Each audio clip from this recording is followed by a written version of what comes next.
Hey there everyone, JCM45 here, coming at you with yet another action figure review. Today we're going to take a look at the Medicom Mafex Spider-Man Into the Spider-Verse Peter B. Parker.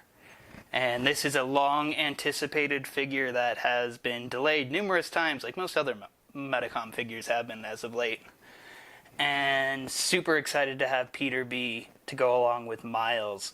Hoping that this guy's a little bit better than Miles was. Miles had some QC issues that I went over in my previous review.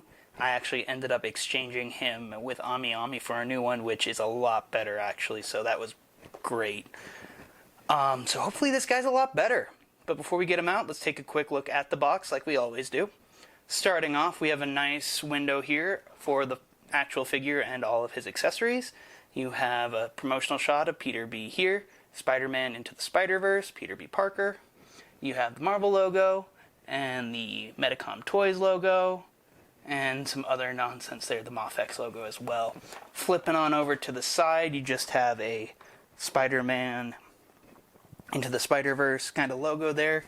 A little promo shot of Peter on the bottom. Flipping on the back, more promo shots. More kind of looks at the alternate faces, some Japanese I can't read. Flipping on over to the side, you have another nice shot of Peter B. there with just his sweatpants on. Flipping down to the front, or the top rather, you have Spider-Man Into the Spider-Verse logo, and then on the back you have your barcode, ages 15 and up, and all your nonsense that's usually written there. So now that we took a look at the box, let's get a look at the figure. Alright, and here is Peter B. Parker out of the packaging, and after messing around with him for a little while and getting to mess with his accessories and all that, I gotta say, Medicom knocked it out of the park with this. Fortunately, I can say, knock on wood, I haven't had really any QC issues with mine. And he just looks and works fantastically. Like, this is the one time I can actually say definitively that the final product actually looks better than the promotional shots that they released. He looks great. He looks absolutely great. I love the way the coat fits. I love the way the pants are. I love all the swappable parts. And he's just a fantastic figure. So let's get into it. And this will be similar to Miles, where we will look at Peter as he came out of the package with all of his extra clothes on. And then after we take a closer look at that stuff, I will swap out some parts and show him off as Spider-Man. So, to start it off, here is Peter B. Out of the package, he does come with just his unmasked head on, and that just looks absolutely phenomenal. They did a really good job of capturing the art style and the look of that character from that movie, and it just looks great. Like, the hair, the stubble on the chin, the eyes, all of it, just, they did a fantastic job, and this is just, it's one of their better face prints, honestly. Medicom has had issues in the past with their face sculpts, but I feel like they've gotten it. They've just nailed it with this. This is fantastic. Moving on down, you can see, some of his Spider-Man costume underneath the jacket there. That's really good. They did a nice job with the paint wash and the detailing on that. We'll take a look at that, though, here in a minute. Focusing on the coat itself, it is a wired coat. It does have a wire running down here, and then all the way around on the bottom. So that allows you to get quite a good number of poses and some dynamicism with the cape. You can have it, the coat. You can have it kind of flowing out. You can have it more buttoned up and hiding his costume if you want. So you have all sorts of options with this. They even included actual pockets here on the side that you can stick his hands in. I don't think these hands are actually meant to go in the pocket. Oh, no, they will.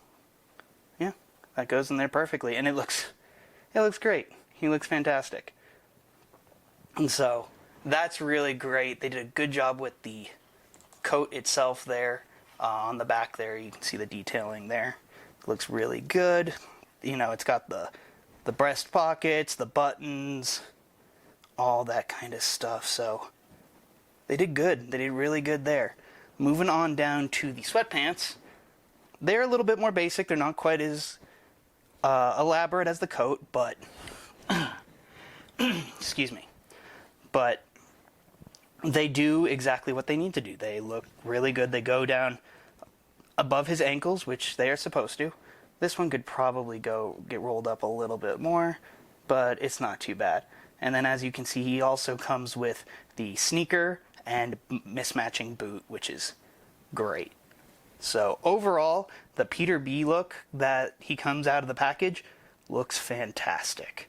I really am happy about this. And so let's swap out some parts and see how he looks as Spider-Man. Alright, here is Peter B as Spider-Man. This is with his masked head, his fully clothed shins, and all of his extra kind of civilian clothing removed. And taking a look here at the actual proportions of the figure, they nailed it. He's got that nice kind of thick look that Peter B had and was commented on numerous times over the course of the movie. And they just did a really good job. I feel like they nailed the proportions. The colors, I feel like, are really, really, really well done. I hope my camera can actually capture the quality colors there that they used, and I really hope that you guys can tell that it looks great. Oop. That is one thing I do have an issue with, is with the Spidey feet, as I like to call them. He is a little bit difficult to balance, at least here in this neutral pose. I haven't really had too many issues with like kind of a more dynamic pose, which we'll look at later. But yeah, he's kind of can be tough to balance there, but once you kind of find the sweet spot, it's good. So taking a closer look at Spidey here at the actual figure without all that extra stuff on, you can see the head sculpt this standard head sculpt they did is really nicely done. The eyes are the correct size. The webbing is hit with a nice wash onto it to really bring that concave look out, and it looks really good. And fortunately, unlike my first copy of Miles, my second one was better, but my first copy was super inconsistent with the wash. It definitely appears to be more consistent on Peter B for me, which is really good because that's just an unfortunate thing that can happen sometimes. But as you can see, the spider there is nicely done. You can see the outline on the costume itself from the red to the blue. The paint there is looking really nice. Moving on down to the belt and the arms there, they are also really, really nicely done. Taking a quick look at that red back spider, that is also nice and clean. Can't really see too many paint defects, at least I can't. My terrible eyes anyway. So that's wonderful. Moving on down to the rest of the figure, you can see, I hope you can see on this camera, that the suit has a nice texture to it. You can kind of see it on the chest and on the torso there. But it's got a nice texture simulating what the material would have looked like from the quote-unquote material from the movie. It was an animated movie, but you know. Moving on down, I'll show you how to swap those hips out here in a little bit. Or hips, excuse me, shins. But those are swappable, and so now you have Spider-Man with his fully spider feet there. And then there's just his normal feet there as well. Looking pretty good. The only kind of issue I have is, while the wash is beautifully done, I do have kind of an issue where the joints, especially the wrist pegs and the ankle pegs, at least on the Spider-Man feet, it's very apparent that they're there because they obviously couldn't hit them with a wash. So, I mean, it is what it is. It's not a huge deal, but it is something that's apparent and something that really stuck out to me. But it's just kind of nitpicking at this point. So, that's Peter B as Spider-Man. Let's move on and take a look at Articulation.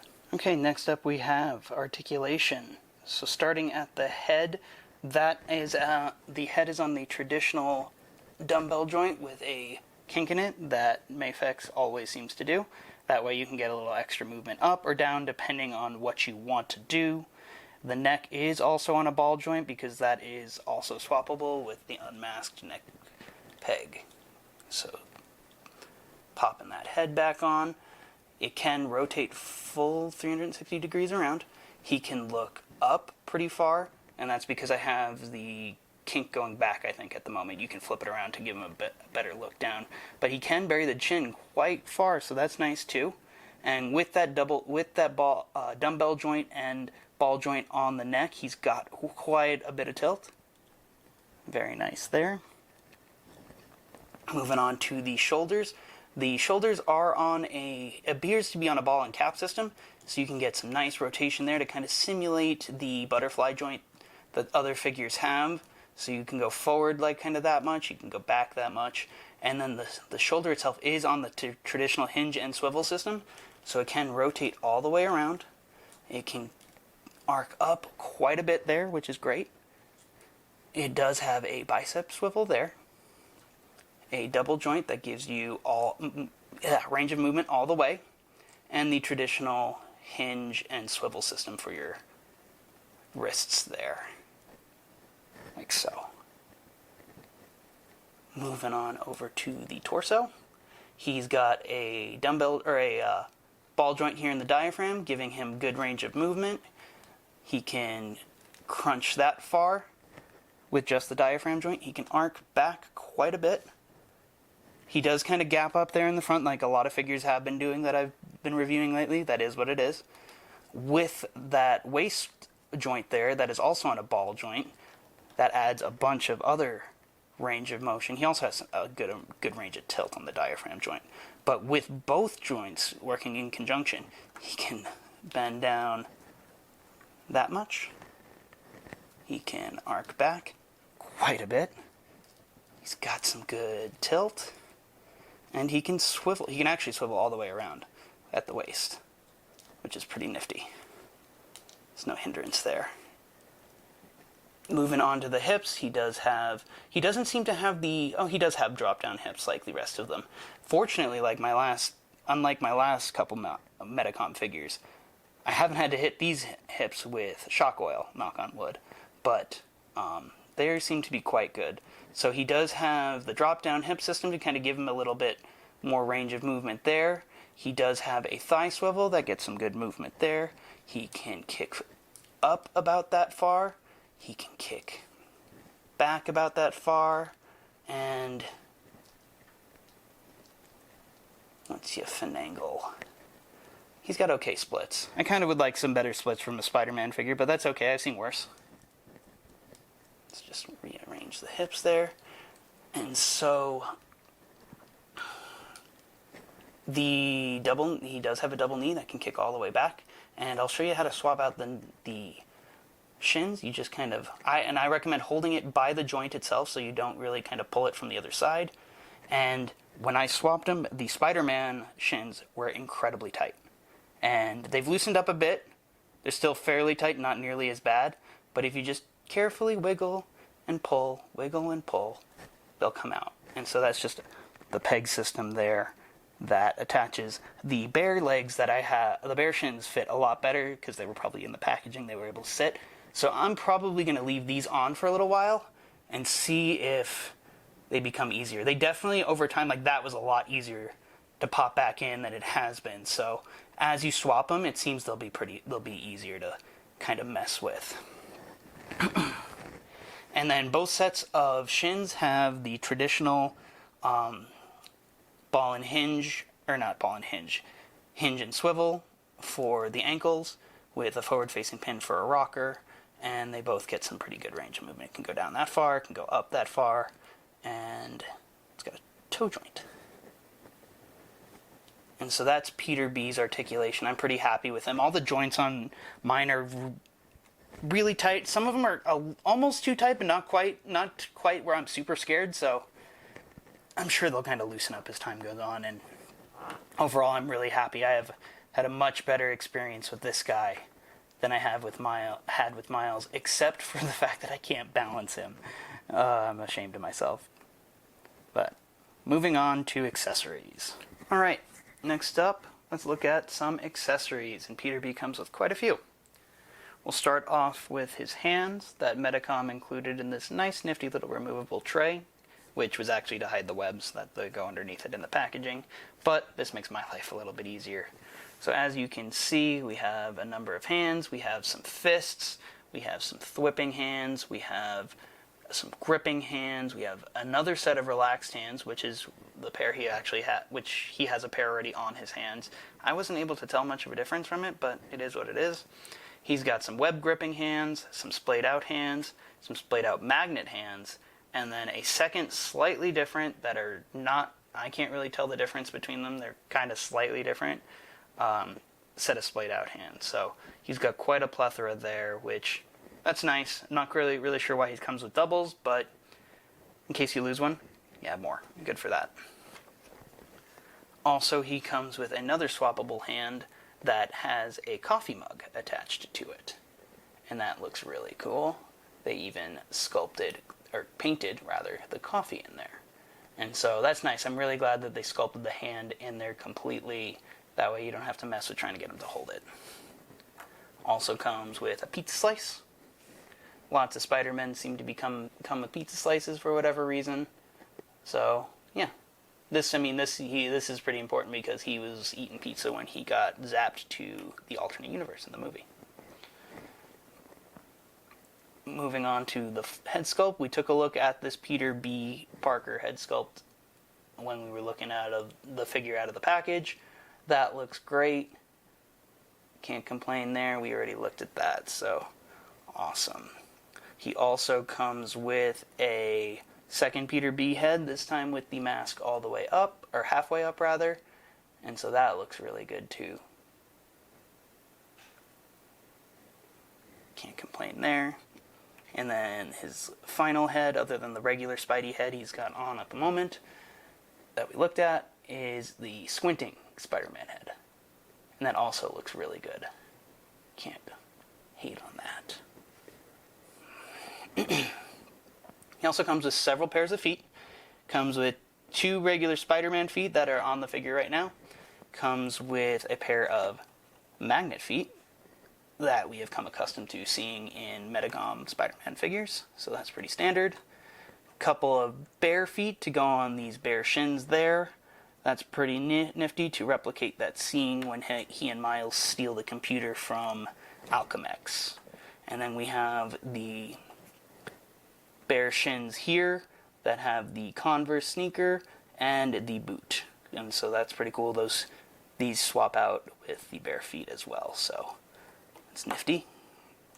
He also comes with a Spider-Man mask for him to hold. Pretty standard. It's got a little groove in there for him to attach to one of his set of hands. That's pretty standard with Medicom's Spider-Man releases. We've seen that kind of numerous times in the past, so that's nice to have. And then finally, we have his webs. We have a pair of long swinging webs, a pair of longer thwipping webs, and a pair of shorter thwipping webs. And these sets of webs we've seen in previous Spider-Man releases a couple different times, so that's the same. It's good to have plenty of webs. That's nice.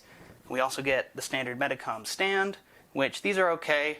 I like the Tamashii Nation stands a little bit better. You kind of have to tighten these ones. The screws on them can be a little loose, so it can have trouble supporting the weight of the figure. And then finally, we'll take a quick look at his sweatpants. They look pretty good. And then his trench coat, which, like I said, had the wire down the center here and on the bottom, so you can get quite a good number of poses with that. And that looks great. And those are accessories. Okay, size comparison time. So here are some main characters from the Into the Spider-Verse movie. I unfortunately don't have the newly released Marvel Legends of the Spider-Verse version of Gwen or Prowler or any of those figures yet. I did get charged from Hasbro today, by the way, so hopefully I should see those soon. But here's a couple comparisons because Gwen is on the same body as this previous Spider-Gwen, so it's fine. On the far left here, we have the Medicom Mafex Into the Spider-Verse Miles. Then we've got Peter B. Parker. We've got the Marvel Legends comic version Spider-Gwen and the Marvel Legends Spider-Man Noir. Now, Noir's a little bit tall. Gwen I think you can fudge. Gwen I think will work okay if you just want to fudge Gwen. And if you want one that's actually the right size, you may want to stick with the Mafex that's coming out in a few months-ish, who knows. But the Marvel Legends you can probably get away with if you want to get the new one that's coming out, or that's out right now. But unfortunately, Noir looks just slightly too big. I can't remember if he was taller than Peter B in the movie or not, but you could probably fudge him, but I don't know. He looks just a little too big, in my opinion, but that's just my thoughts. And next up, we're going to take a look at a bunch of different iterations of Spider-Man in the 1/12 scale. First up, we have the Marvel Legends Pizza Spider-Man here on the far left. That came out a couple of years ago. We've got the current new Medicom Mafex Into the Spider-Verse, Peter B. Parker. We've got the Medicom comic book style Spider-Man that came out a year or two ago. You can tell the difference there with the different shades of blue there, especially on the costume. I really like the colors they did on this. I kind of wish they did the same on this now, comparing the two. And then finally we have the Marvel Legends Retro Spider-Man that came out just this past year. So they're all looking pretty good. These two scale, the center guys here scale really well with one another. I think the Marvel Legends do as well. Retro seems to be just a little bit taller than the rest of them, but they all look pretty good. So there's a bunch of Spider-Man. And then real quick, because I forgot to add it in there, here is the SH Figure Arts Toei Spider-Man, the Japanese Spider-Man, with Peter B. Parker. And then last but not least, we have our Marvel Legends Deadpool and a Star Wars Black Series Stormtrooper. So my final thoughts on Peter B. Parker from Medicom Mafex. They nailed it. Absolutely nailed it. He looks great. He works great. The clothes look amazing and they function amazingly. All the swappable parts are fantastic, so you can have him look like he appeared at pretty much any point in that movie, which is great. He's got great accessories. He's got an amazing likeness to the movie. Absolutely amazing. The only real complaints I have a couple kind of tight joints. The shoulders are a little tight on mine, which aren't bad. They're not overly tight like they were on the SHF Toei Spider-Man, so that's fine. Swapping hands and swapping the feet and swapping the shins are a little tight. This seems to be fairly common with Medicom figures, that the alternate parts, the ports where the pegs are supposed to go when you swap them out, always seem to be just a little bit tight. However, just kind of swapping them out very carefully, especially the wrists. Those wrist pegs are very tiny, very fragile, so be careful. Like swapping out to the cup hand here was kind of tough, but just be very, very careful. Go very slow, twist it on, and you shouldn't have too many issues there. But and same can go for the feet and the swappable shins. One recommendation I do is I have a little pin that's the same size as these pegs, and what I like to do is I just like to kind of work the metal pin into the port. I let it sit for 5-10 minutes or so, and then remove it, and that seems to loosen up the plastic just enough to where it can fit, where it's not too loose. Fortunately, like you got to be real careful with the pin. You got to make sure it's not overly tight, but not too loose, because that will defeat the purpose. So you just got to find the right kind of pin. I have a bunch of them, and just kind of sit it on there. It'll stretch the plastic, and it'll go on a lot smoother. And so I plan to do that with this guy, as I tend to do with other Medicom figures that I get, because they're just a little finicky sometimes when swapping parts. That's not a huge deal, though. But, I mean, he's great. I'm very happy with him. Medicom knocked it out of the park with this figure. I, fortunately, haven't been plagued with any QC issues on mine, so yay. Other than the nitpicky ones that I kind of mentioned. I mean, who really hates super tight... I mean, yes, super tight stuck joints are awful, but none of mine are overly tight. They're great, and they should loosen up over time with messing with him. So, yeah, he's great. He looks great with Miles. I'm sure he's going to look great with Spider-Gwen and a couple of the other upcoming figures for the Spider-Verse movie. So I'm real happy with this guy. Cannot complain. And yeah, hopefully Medicom keeps doing this and knocking it out of the park like this. I do have Superman. He also came in. I will be reviewing him next, so be on the lookout for that. And yeah, so like, comment, subscribe, tell me what you think, and I'll see you guys next time.